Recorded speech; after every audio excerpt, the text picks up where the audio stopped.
আমেরিকার সিটিজেনশিপের জন্য প্রতারণা করে বিয়ে, এই ক্ষেত্রে যদি আসলে অভিযোগ করা হয়, পরবর্তীতে আসলে যিনি প্রতারণা করেছেন তার সিটিজেনশিপ কিংবা গ্রিন কার্ড বাতিল হওয়ার সম্ভাবনা কতটুকু? গ্রিন কার্ড পাওয়ার জন্য বিয়ে করেছে আর অভিযোগ সঠিক হয়, গ্রিন কার্ড বাতিল হয়ে যাবে। It's a marriage fraud, it's a federal crime. এটার জন্য জেল হবে, জরিমানা হবে।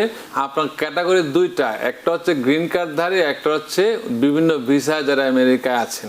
গ্রিন কার্ডধারীদের ক্ষেত্রে ল হচ্ছে 365 দিন জেল হলে তার ম্যান্ডেটরি ডিপোর্টেশন, অথবা ডোমেস্টিক ভায়োলেন্সের ক্ষেত্রে যদি তারা গিলটি প্লি করে ম্যান্ডেটরি ডিপোর্টেশন, এটা সরকার চাইলে তাকে ইমিগ্রেশন প্রসিডিংসে নিয়ে ডিপোর্ট করতে পারে। তথ্য দিয়ে নাগরিক বা গ্রিন কার্ড পেয়েছেন এবং আপনি তখনই প্রথম থেকে গ্রিন কার্ড পাওয়ার যোগ্য ছিলেন না, যদি মিথ্যা তথ্য দিয়ে থাকেন তাহলে অবশ্যই প্রবলেম হবে। কারণ আপনার I-1 যে তথ্য দেওয়া আছে, যদি আপনার B1 B2 অ্যাপ্লিকেশনে DS-160 আপনি মিথ্যা তথ্য দিয়ে থাকেন, এগুলা কিন্তু সিস্টেমে থাকে। আমেরিকার সিটিজেনশিপের জন্য প্রতারণা করে বিয়ে, এই ক্ষেত্রে যদি আসলে অভিযোগ করা হয়, পরবর্তীতে আসলে যিনি প্রতারণা করেছেন তার সিটিজেনশিপ কিংবা গ্রিন কার্ড বাতিল হওয়ার সম্ভাবনা কতটুকু? ধন্যবাদ। এটা শুরু করার আগে আমি একটা সুখবর দিয়ে শুরু করছি আপনাদেরকে। যাদেরকে ট্রাম্প প্রশাসনের গত মাসে বা এই মাসে অনেকের ভিসা সার্ভিস টার্মিনেট হয়ে গিয়েছিল, কিন্তু ফেডারেল মামলার প্রেক্ষিতে সরকার তার মনোভাব চেঞ্জ করেছে, এগুলো আবার রিস্টোর করছে। সো যেগুলা খুব ইম্পর্টেন্ট, অনেক স্টুডেন্টরা এখানে খুব অনেক আরো বেশি অনেকে এখন তারা স্বস্তি পাচ্ছে। সো গুড নিউজ, সবার জন্য গুড নিউজ। সো যে বিয়ের কথাটা বললেন, যদি বিয়েটা হচ্ছে, আমি সবসময় গুড ফেথ ম্যারেজ, এবং যদি কোনো পক্ষ অপর পক্ষ যদি প্রমাণ করতে পারে যে ভদ্র লোক বা ভদ্র মহিলা বিয়ে করেছে শুধুমাত্র গ্রিন কার্ড পাওয়ার জন্য, তখন সরকার চাইলে এটা আইস বা ইমিগ্রেশন চাইলে এটা ইনভেস্টিগেশন শুরু করে। তারা কিন্তু ইনভেস্টিগেশন করে, কিন্তু জেনুইন কমপ্লেনটা হতে হবে যদি হয়, এবং সরকার যদি মনে করে কমপ্লেন করার কথা, তারা কমপ্লেনটা নেবে এবং তারা তদন্ত করবে। যদি তারা মনে করে যে ভদ্র মহিলা বা ভদ্রলোক গ্রিন কার্ড পাওয়ার জন্য বিয়ে করেছে আর অভিযোগ সঠিক হয়, গ্রিন কার্ড বাতিল হয়ে যাবে। It's a marriage fraud, it's a federal crime. এটার জন্য জেল হবে, জরিমানা হবে, সারা জীবন তাকে ইমিগ্রেশন থেকে বার করে দেওয়া হবে, মানে ব্যান্ড, অন্য কোনো বেনিফিট সে পাবে না। এই ক্ষেত্রে এটা কিন্তু হচ্ছে, এমন না যে হচ্ছে না, এটা হচ্ছে, এবং সেটা ডিপোর্টেশনও তো হয়ে যাবে, সব ডিপোর্টেশন হয়ে যাবে। অনেকে আছে যে পূর্ববর্তী একটা বিয়ে ছিল, গোপন করে এই বিয়েটা করলো, এটা কমপ্লিটলি ম্যারেজ ফ্রড। অনেকে আছে যে ইচ্ছা করে আসার পরে তার সাথে যোগাযোগ করে নাই, এটা ম্যারেজ ফ্রড। ইন্টেনশনটা ক্লিয়ার, সরকার বুঝতেই পারে, আমিও বুঝতে পারি যেটা সম্পূর্ণ গ্রিন কার্ডের জন্য বিয়ে করেছে। এই ক্ষেত্রে যদি ইনভেস্টিগেশন তারা মনে করে, তারা ইনিশিয়েট করতে পারে ফেডারেল ইয়াতে ইমিগ্রেশন ডিপোর্টেশন প্রসেস নিয়ে যেতে পারে, এবং তাকে রিমুভাল প্রসিডিংসে নিয়ে যদি ওই পক্ষ সাক্ষী দেয়, গ্রিন কার্ড বাতিল হয়ে যেতে পারে। জি, আমি আরজু মাহমুদ। আমার একটা প্রশ্ন ছিল যে ইদানিং গ্রিন কার্ড দিয়ে ট্রাভেলের ব্যাপারে লয়াররা, বিশেষ করে আপনাদের টিভিএন আমি সবসময় শুনি, ওনারা আসলে মানে একটা আতঙ্ক ছড়াচ্ছে বা আতঙ্ক এটা যে আসলে কতটুকু সঠিক, যে গ্রিন কার্ড নিয়ে ট্রাভেল করলে এই সময়টাতে এটা রিস্কি বা বিপজ্জনক, এয়ারপোর্ট থেকে ডিনাই হতে পারে বা ডিটেইন হতে পারে এরকম। আর যদি কারো, আমার স্পেসিফিক প্রশ্ন হচ্ছে, কারো যদি ক্রিমিনাল রেকর্ড থেকে থাকে, কেউ দেশে কোনো কিছুতে কনভিক্টেড হয়, তো কোনো লয়ারে বলে যে যদি ওই যেটা দেশে কনভিক্টেড হয়েছে ওটা যদি ইমিগ্রেশনের ডিপোর্টেবল লাইক মার্ডার বা এই জাতীয় অনেকগুলা ক্রাইম আছে যেগুলো ডিপোর্টেবলের মধ্যে পড়ে, কিন্তু ওদের জন্যই ডিপোর্ট হতে পারে। এমনিতে যেসব গ্রিন কার্ডধারী কোনো ভায়োলেশন করছে বা কোনো এদের হয়েছে বা কনভিক্টেড হয়েছে, যেগুলা ইমিগ্রেশনে অ্যাফেক্ট করে না, ওইরকম ওই জাতীয় হলেও, এবং এখানে লয়েরা বলতেছে যে কোনো মাইনর কিছু হলেও যাতে ট্রাভেল না করে, এবং আসলে বাস্তবতার নিরিখে কতটুকু কি এই ব্যাপারটা আমি জানতে চাচ্ছি মন চৌধুরীর কাছে। ধন্যবাদ, খুব সুন্দর প্রশ্ন করেছেন। আসলে এটা অনেকেই মানে পরিষ্কারভাবে বলে না এবং বলতে হয়তো সময় পায় না। আপনার ক্যাটাগরি দুইটা, একটা হচ্ছে গ্রিন কার্ডধারী, একটা হচ্ছে বিভিন্ন ভিসায় যারা আমেরিকায় আছেন।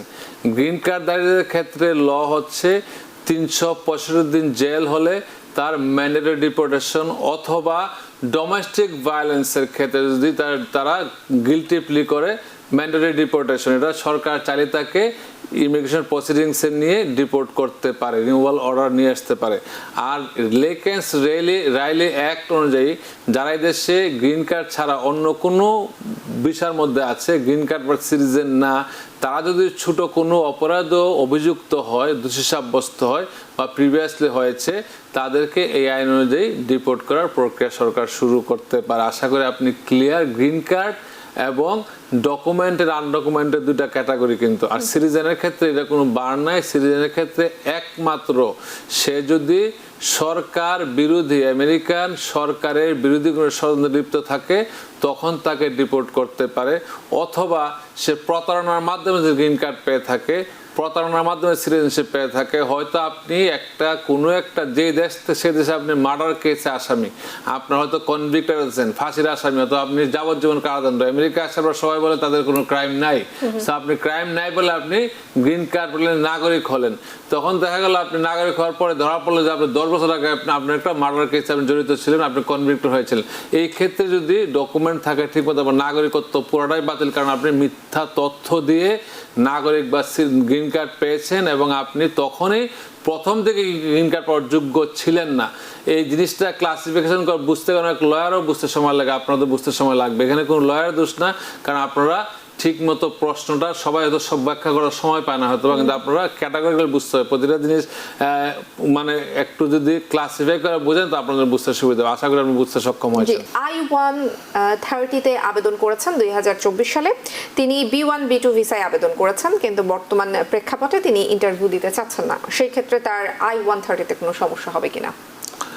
যদি ইন্টারভিউ দিতে না যান, কেউ আপনাকে জোর করে ইন্টারভিউতে আনবে না, এটা আপনার নিজস্ব বিষয়, আপনি অ্যাবান্ডন করতেই পারেন।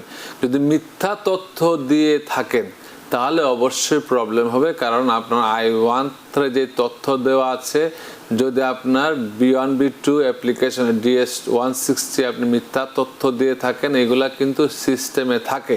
এই ক্ষেত্রে আপনার উচিত হবে একজন অ্যাটর্নির সাথে আপনি কনসালটেশন ফি দিয়ে কথা বলা। কারণ অনেকেই, বাংলাদেশে ছিলাম আমি, কিছুদিন ছিলাম বাংলাদেশের লোকজন দালাল খুঁজে বলে কি, বলেন কাজটা হবে, আমি 20 লাখ টাকা দিয়ে দেবো। আমরা অ্যাটর্নিতে এই কথা বলতে পারবো না, আগে যাচাই বাছাই করতে হবে তারপরে বলবো। ওরা শুধু বলে কি, আপনি বলেন কাজটা হবে কিনা, আমি টাকা দিতে রাজি। তো এগুলা করে তারা লক্ষ লক্ষ টাকা দিয়ে ধরা খাচ্ছে। বিভিন্ন লোকে ইবি টাকা দিছে, টাকাও নাই, লুকও নাই। যে লোকের টাকা দিচ্ছে সে আর ফোন ধরে না, কারণ তারা যার কোনো অ্যাক্সেস নাই।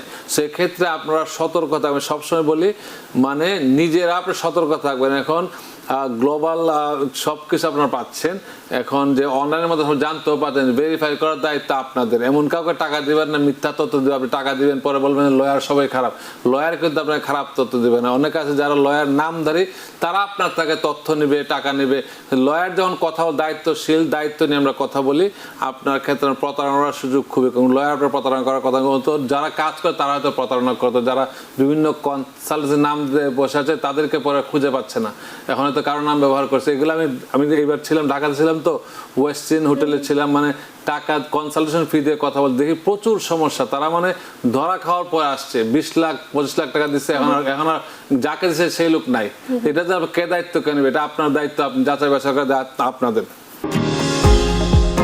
নিউ ইয়র্ক থেকে সম্প্রচারিত TVN 24 টেলিভিশন, বিশ্বজুড়ে বাঙালির কণ্ঠস্বর।